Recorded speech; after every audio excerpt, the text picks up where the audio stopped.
जब पोषक तत्व ऑक्सीजन कार्बन डाइऑक्साइड एक स्थान से दूसरे स्थान तक पहुंचते हैं, एक स्थान से दूसरे स्थान का मतलब है एक कोशिका से, ठीक है ना, कोशिका से दूसरे कोशिका तक, ठीक है ना, या एक जगह से दूसरे जगह तक जो पहुंचाया जाता है उसी को क्या कह देते हैं हम, परिवहन।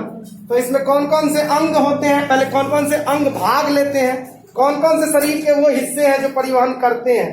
तो परिवहन में भाग लेने वाले अंग, परिवहन में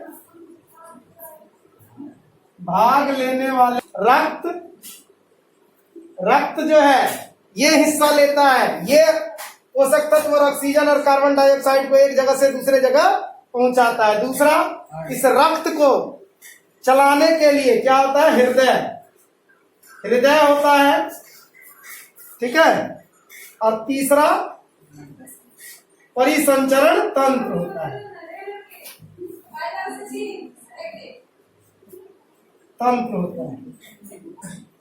तो ये सारे चीज, ये तीनों मिलकर परिवहन कराता है जंतुओं में, ठीक है ना।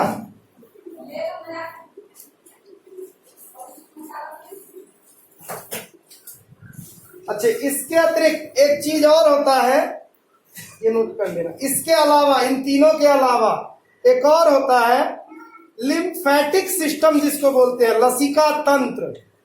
ये भी क्या करता है, पदार्थों का परिवहन करता है। बेटा ये जो लसिका तंत्र है ये सिर्फ उच्च श्रेणी के जानवरों में, यानी कि जो हायर लेवल के जो एनिमल होते हैं ना उनमें पाया जाता है, सूक्ष्म जीवों में नहीं ये मिलेगा, ठीक है ना। लसिका तंत्र, लिम्फेटिक सिस्टम, लाल रंग का होता है और क्या होता है, यह क्षारीय होता है।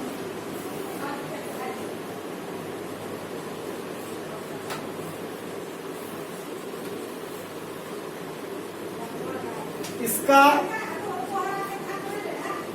पीएच मान 7.4 होता है।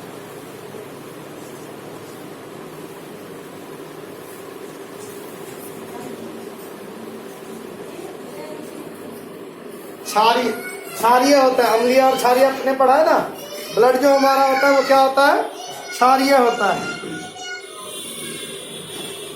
हमारा हार्ट जो होता है ब्लड को पंप करता है और पूरे हमारे नसों के अंदर जो है रक्त वाहिनी जो है वो क्या है, नस है हमारे, ठीक है, उसके अंदर ये पूरा संचरित होता है। और इसे क्या कहते हैं, इसीलिए इसे पूरे शरीर में ये क्या करता है, प्रवाहित होता है और क्या करता है, पोषक तत्वों को और अन्य चीजों को पहुंचाता है। इसीलिए इसको क्या बोल देते हैं हम, इसको हम बोल देते हैं तरल संयोजी ऊतक। अतः इसे क्या कहते हैं, तरल संयोजी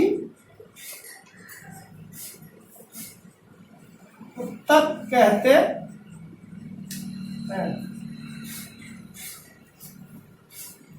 संयोजी का मतलब होता है जोड़ने वाला। तरल ये क्योंकि लिक्विड होता है, पूरे शरीर में बहता है, तो इसीलिए इसको तरल संयोजी ऊतक कहते हैं।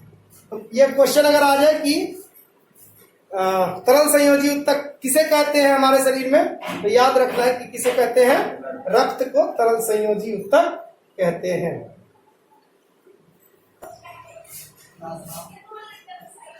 तो वो मुख्य घटक होता है प्लाज्मा,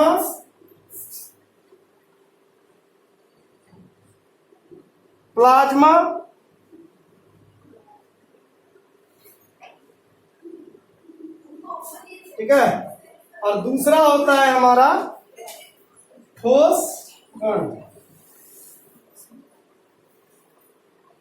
ठोस भाग,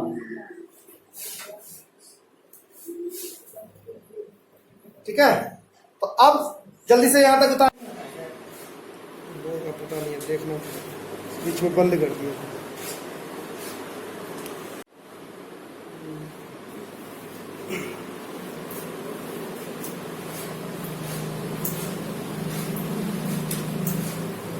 फिर से एक बार देख लो। प्लाज्मा हल्के पीले रंग का चिपचिपा द्रव होता है हमारे ब्लड के अंदर, ठीक है। यह हमारे रक्त का लगभग कितना होता है, 55% होता है। और प्लाज्मा जो बना हुआ है, प्लाज्मा किसका बना हुआ है, 90% जल का बना हुआ है। 7% भाग क्या है, प्रोटीन है। और 0.9% भाग क्या है, अकार्बनिक लवण है। और 0.18% भाग क्या है, ग्लूकोज है। और 0.5% भाग वसा है। जल्दी जल्दी करो।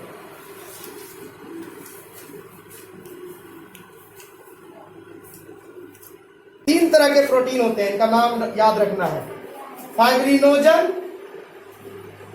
ठीक है ना, जिन, फाइब्रिनोजिन, प्रोथ्रोम्बिन और हाइप्रीन। जब रक्त का, ब्लड का थक्का बन रहा होता है, थक्का मतलब समझो जम रहा होता है। जब ब्लड, चोट लगने पर कई बार क्या होता है, जब चोट लगता है तो कट जाता है, कटने के बाद ब्लड बाहर आता है हवा में, हवा के संपर्क में आने पर वो जमने लगता है, ठीक है ना। तो जब वो जमना शुरू होता है ब्लड, तो उसमें ये वाला जो प्रोटीन है फाइब्रिनोजिन, ये अलग हो जाता है। फाइब्रिनोजिन क्या हो जाता है, अलग हो जाता है।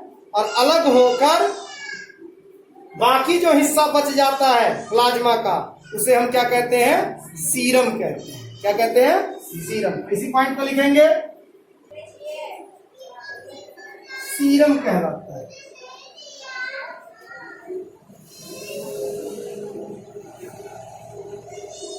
यह इंपॉर्टेंट पॉइंट यहां से याद रखना है, ठीक है ना। और ये ठोस भाग जो होता है हमारे ब्लड का, इसमें क्या क्या होता है, ठोस भाग में होता है आरबीसी, डब्ल्यूबीसी, और तीसरा होता है प्लेटलेट्स, ठीक है ना। तो ये तीन भाग मुख्य होते हैं। आरबीसी को ही क्या कहते हैं, कार्पल्स होगा, ठीक है। लाल रक्त कणिका, क्या बोलेंगे, लाल रक्त कणिका, ठीक है, आरबीसी। इसके बारे में, इसको लाल रक्त कणिका बोलते हैं। अच्छा, ये लाल क्यों होता है, इसका कारण यहां देखेंगे। इसमें हीमोग्लोबिन नामक प्रोटीन पाया जाता है, जिसका वर्णक लाल होता है।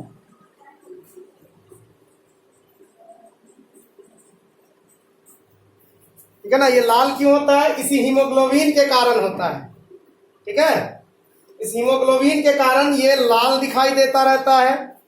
और एक बात याद रखना है, इसकी जो कोशिका होती है, ये क्वेश्चन पूछा गया है कि लाल किस कोशिका में, हमारे शरीर के किस कोशिका में न्यूक्लियस नहीं होता है। तो न्यूक्लियस किस कोशिका में नहीं होता है, लाल रक्त कणिका के कोशिका में न्यूक्लियस नहीं पाया जाता है। तो यह न्यूक्लियस को क्या बोलते हैं, केंद्रक, केंद्रक रहित कोशिका है। इसमें केंद्रक नहीं होता है, इसके कोशिका में केंद्रक नहीं होता है, ठीक है।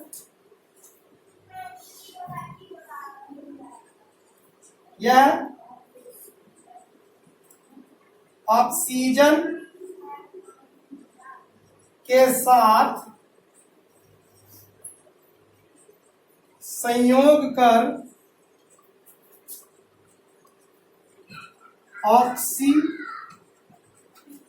हीमोग्लोबिन बनाता है, वह कोशिकाओं तक ऑक्सीजन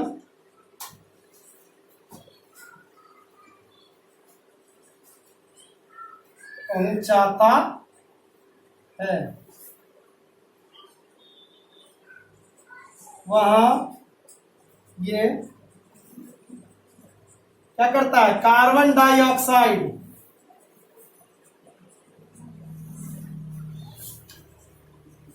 के साथ क्या कर लेता है, ये कार्बोक्सी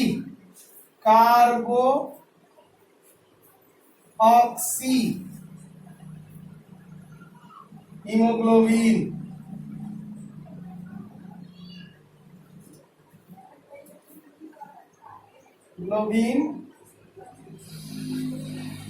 बनाता है और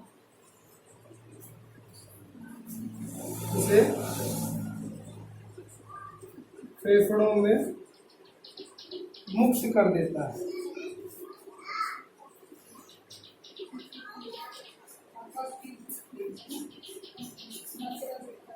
यानी कि कोशिका में जो कार्बन डाइऑक्साइड होता है उसको ये क्या करता है, उसके साथ रिएक्शन करके कार्बोक्सी हीमोग्लोबिन बनाता है और उसको फिर से फेफड़े में आकर छोड़ देता है। ठीक है ना, जिसको हम कार्बन डाइऑक्साइड के रूप में बाहर कर देते हैं। तो मुख्य काम इसका ये होता है। ठीक है,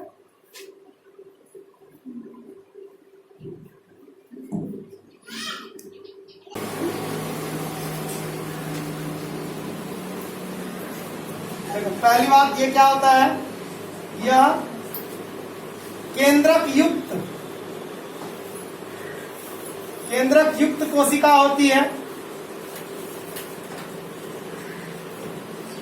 अभी हमने देखा था जो लाल रक्त कणिका था वो कैसा रक्त कणिका था, केंद्रक रहित। ये कैसा होता है, केंद्रक युक्त होता है। और इसका क्या नहीं होता है, इसका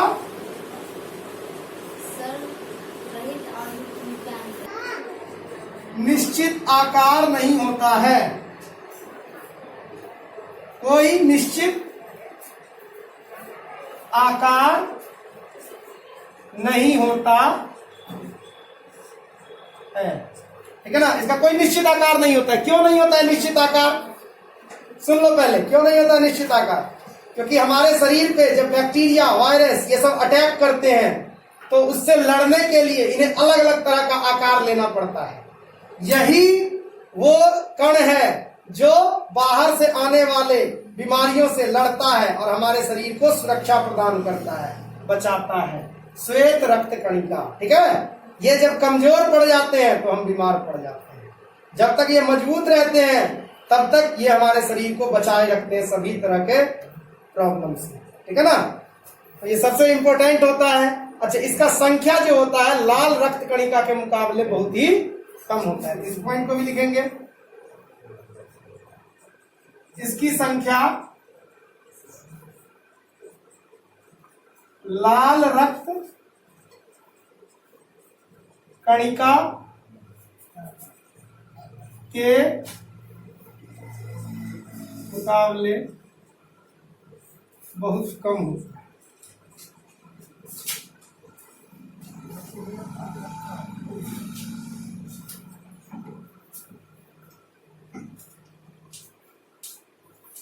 अच्छा, एक और चीज खासियत है, यह रंगहीन होता है। कोई वर्ण नहीं होता है इसका, कोई रंग नहीं होता है इसका। ठीक है, यह हमारे शरीर की बीमारियों से क्या करता है, रक्षा करता है। यह इसे हमारे शरीर के क्या कहा जाता है, आर्मी कहा जाता है।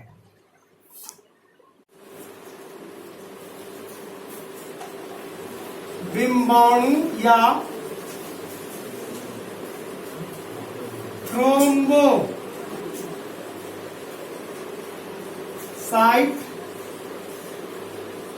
कहते हैं। और ये ही क्या होता है, रक्त का थक्का बनाने में सहायक होता है। यही रक्त का थक्का बनाने में सहायक है। अगर चोट लग जाए और ब्लड का थक्का ना बने तो थोड़ी ही देर में शरीर का सारा ब्लड बाहर आ जाएगा और इंसान की मृत्यु हो जाएगी। तो उस चीज से बचाने का काम ये प्लेटलेट्स करता है। चोट लगने के बाद यही थ्रोम्बोसाइट जो है हवा के संपर्क में आकर जमना शुरू कर देता है और घाव पर जम जाता है और ब्लड को बाहर आने से रोक देता है।